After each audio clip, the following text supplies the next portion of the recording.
I earned my degree online at Arizona State University. I chose to get my degree at ASU because I knew that I'd get a quality education, they were recognized for excellence, and that I would be prepared for the workforce upon graduating. To be associated with ASU, both as a student and alum, it makes me extremely proud, and having experienced the program, I know now that I'm set up for success. Learn more at asuonline.asu.edu.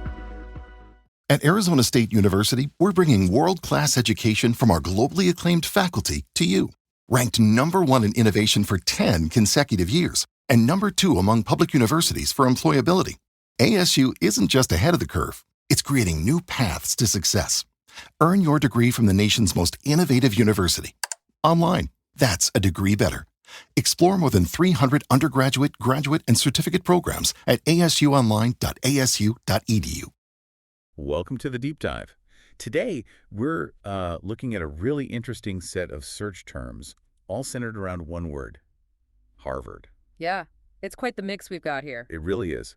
We see the expected, like Harvard University, obviously. Yeah. But then there are names Alan Garber, Elise Stefanik. And the political dimension is strong too, isn't it?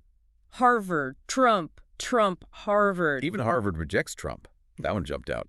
Plus, you have the Harvard Endowment, the word antisemitism, and interestingly, the Boston Globe. So the idea is to kind of piece these together, see what picture emerges. Exactly. Let's try and understand what this cluster tells us about Harvard at this particular moment. Okay. Well, starting with the core, Harvard and Harvard University.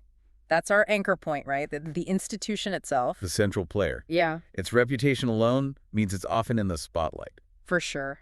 Which leads us maybe to those political terms, Harvard, Trump, Trump, Harvard, that rejects phrase. Right. Why so prominent, do you think? Is it just the big names involved? Well, partly that, probably. But Harvard, being seen as, well, elite, it often becomes a sort of symbol, doesn't it, in wider political debates? A symbol. Or maybe a target. Could be both. And that idea of Harvard rejecting Trump, well, that speaks volumes, potentially, about values or maybe perceived ideology. Yeah, that makes sense. So what about Elise Stefanik? How does she connect here? Well, she's a notable alumna, right? And very active politically. So her actions, her statements, they sometimes get linked back, drawing attention to her Harvard connection. It can stir up debate. Okay. And Alan Garber, his name popping up suggests. Usually when a leader's name is being searched like that, it means they're involved in something significant, maybe policy changes, public statements, dealing with challenges. So likely linked to current events or the university's direction. Makes sense. Then you have the Harvard Endowment. That's always lurking, isn't it? The financial side. It's massive. Why the interest now, specifically, tied in with these other terms? Well, the sheer scale means it's always of interest to some degree. People might be looking into its investments, its performance. Or maybe debates about how it's used, its ethical side. Exactly. How it funds the university, what it supports. That's often under scrutiny. And then Yeah. the term antisemitism. That's a heavy one. Yeah. Its presence here feels significant. It really does. It strongly suggests Harvard is, like unfortunately many universities, grappling with this issue, maybe specific incidents or broader campus climate discussions. So it's a major part of the current public conversation about Harvard. Seems unavoidable, based on the search data. Okay, and lastly, the Boston Globe. Just a local newspaper? Or... Well, yes, local, but a major one. Its inclusion implies these other topics, Trump, Stefanik, Garber, the endowment, anti-Semitism, are being actively reported on. It's the lens through which many people might be seeing these connections. So it's amplifying or at least documenting these intersections. Precisely. It confirms these aren't just abstract links, they're playing out in the news. So pulling it all together then, we have this picture of Harvard not just as an academic institution, but as a focal point for politics, finance, major social issues. Yeah, it's like a crossroads. Yeah. These search terms show it's deeply tangled up in current events and broader societal debates. It's not separate at all. Each term gives a different window onto that engagement, doesn't it? It really does. Politics, money, leadership challenges, social justice concerns, they all seem to converge right there. It really makes you think, doesn't it? How one institution, even a very old and established one, becomes this arena for so many different contemporary arguments and anxieties. What does that say about the role we expect universities to play today? Something to ponder.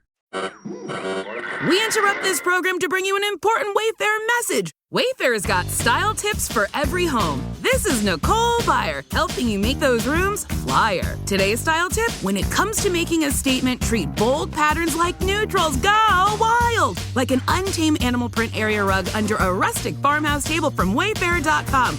Ooh, fierce! This has been your Wayfair style tip to keep those interiors superior. Wayfair, every style, every home.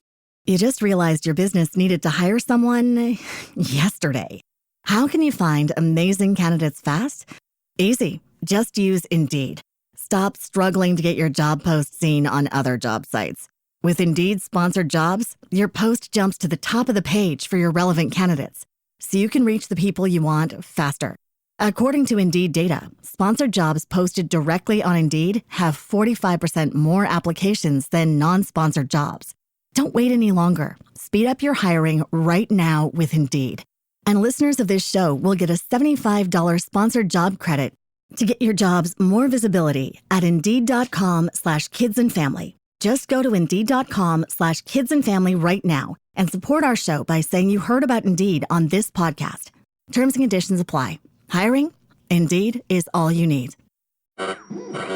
We interrupt this program to bring you an important Wayfair message. Wayfair's got style tips for every home. This is Nicole Byer, helping you make those rooms flyer. Today's style tip: when it comes to making a statement, treat bold patterns like neutrals. Go wild! Like an untamed animal print area rug under a rustic farmhouse table from Wayfair.com. Ooh, fierce! This has been your Wayfair style tip to keep those interiors superior. Wayfair, every style, every home.